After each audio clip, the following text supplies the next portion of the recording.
My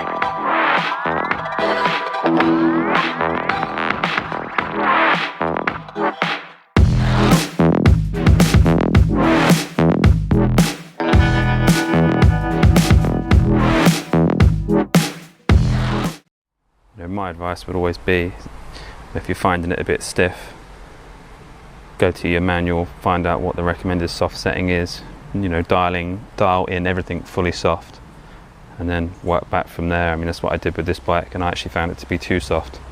So now I've gone back the other way, and I'm sort of somewhere in between the two settings really. I'm going to start with the fork. Put your preload adjuster here on this nut. Obviously wind it in for more preload, and you cap the preload with these little marks here. So I leave mine as standard. I find that a lot of the time the spring rate that comes stock is more than adequate for my weight and my sort of style of riding.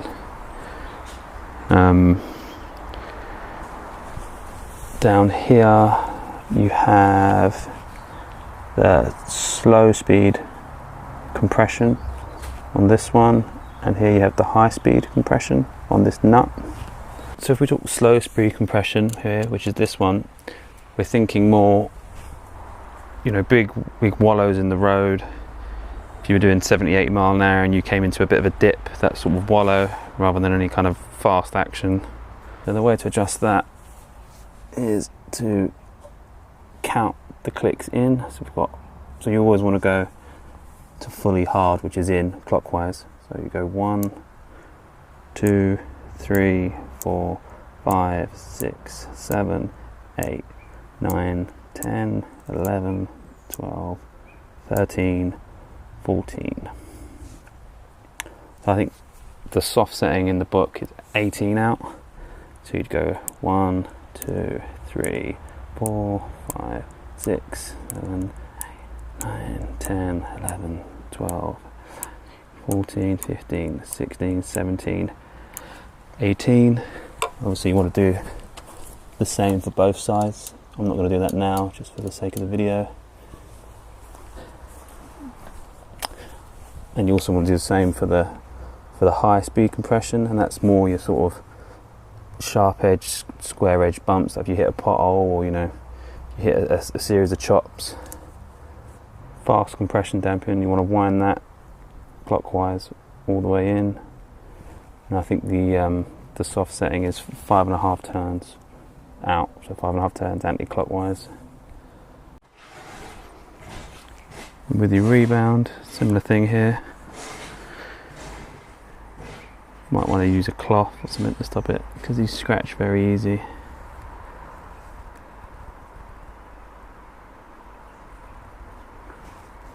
But you want to wind it all the way in direction B, and then back it out however number of clicks. I think it calls for 26 in the manual for the soft setting. Obviously do the same on both sides. I think the rebound is what you'll find is that makes the biggest difference in the plushness. It might not be obvious to everyone, but your rebound adjuster, that's obviously how quick the suspension sort of rebounds after hitting a bump, how quickly it springs back. But that has a huge effect on the overall plushness of the ride. Because what tends to happen is if your rebound's too slow and you hit a series of bumps, the suspension is still down in the stiffer portion of the valving when you hit the next bump, and it gives you that harsh feel. And I'm almost certain that that's probably the main reason why this bike gets quite a few sort of complaints from people for being quite stiff. It's mainly down to the rebound damping being set quite slow from the factory, which is good on a racetrack, where you don't tend to have several sort of bumps in a row. You might have the odd wallow, but on the road it's a different thing really. Another interesting thing to consider on many of these modern bikes is the valving in the forks and also in the shock is what they call progressive valving.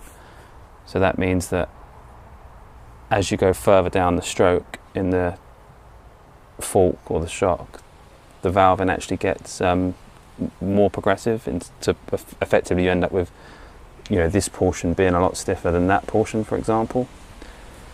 It's quite interesting because sometimes you'll find that a heavier rider will jump on a bike like this and they may find that, you know, the feedback they're getting is that the suspension's a bit stiff, whereas someone who's lighter might find it to be perfectly acceptable.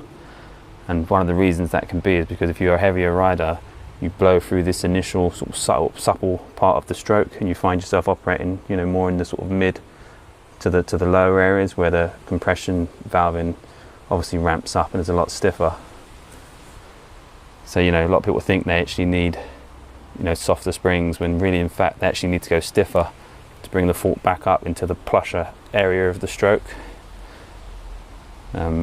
Yeah, it's just something that I often see on videos. You know, you see people that are sort of 17, 18 stone,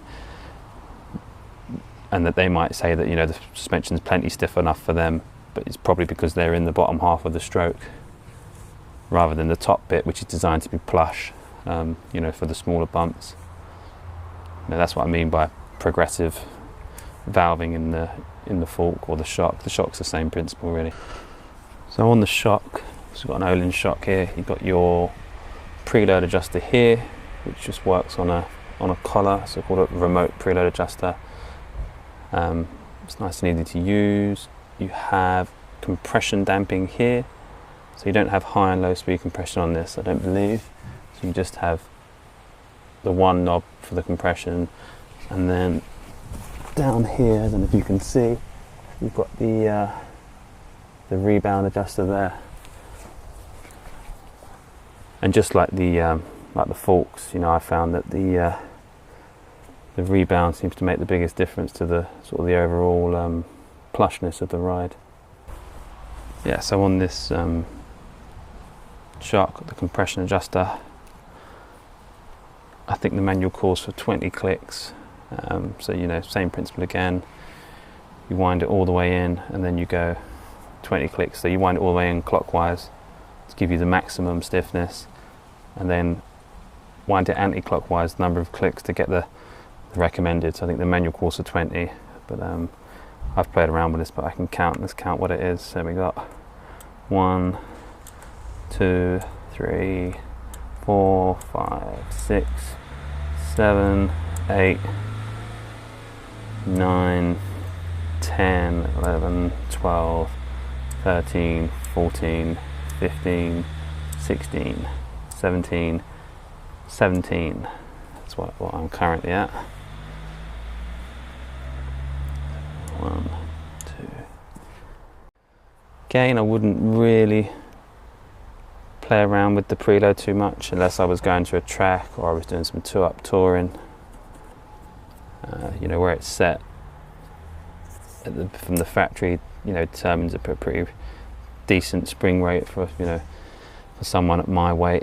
You know, it's kind of your average rider, even up to sort of, even if you were 16 stone, I probably wouldn't. Maybe you were 18, 19, you might put a bit of preload in, but yeah, you just literally wind it on to increase it. It'll also increase your ride height as well.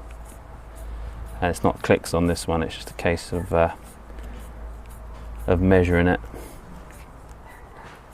So measuring from that bit to that bit to give you a measurement. They're all in the manual. Yeah, but I tend to run no additional preload.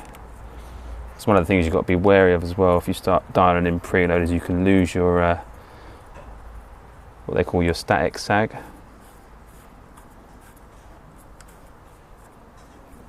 And your static sag is basically how much of the bike lifts up.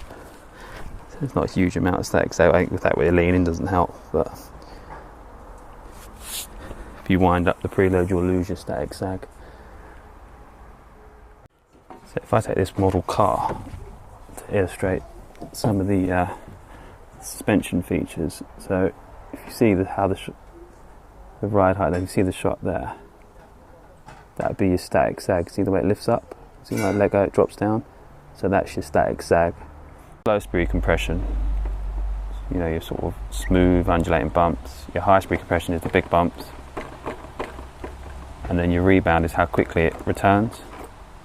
So if you look at that, you can see there's some rebound damping on the rear shocks, whereas if I look at the front, watch how quickly it springs back. See, it's much quicker, much higher rate of rebound on the front versus, see, it's like controlled the way it comes down. But what happens is, if you've got too much rebound damping on the back here, for example, and you hit a big bump, it doesn't come down quick enough by the time you hit the second bump. So if you hit the second bump halfway down the stroke with progressive damping, you're at a much firmer part of the valving in the shock or the fork. So then when you hit that second bump, it feels quite jarring, and you know, it's not a plush ride. Whereas if you was to hit the same 2 bumps with this wheel, it would go like that and then come straight back down. You have this initial bit of the travel where it's very, very slack. So most shocks and forks, they're set up so that the initial part of the valving is very, very mild, very soft. So you get that plush ride over small bumps. But if you have the rebound damping too slow, what happens is you don't get back to that softer part of the travel for the time you hit the next bump. It's very difficult to explain really, but you'll see if you decrease the rebound damping up, essentially speed it up, you'll find that the ride's a lot plusher. I guess the trade-off is if you go too much in terms of, you know, not enough rebound damping, then you know you could start to run in to the territory of, you know, making the bike feel a bit wallowy. If you were really pushing on, you know, it would start to feel a bit wallowy.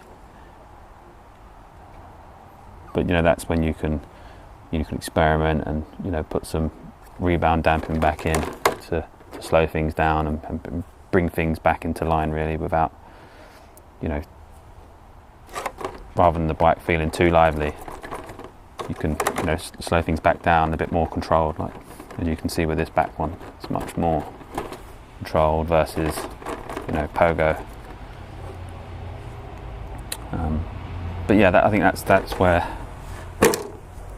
obviously the SP comes into it. You know, you're paying for that range of adjustment really.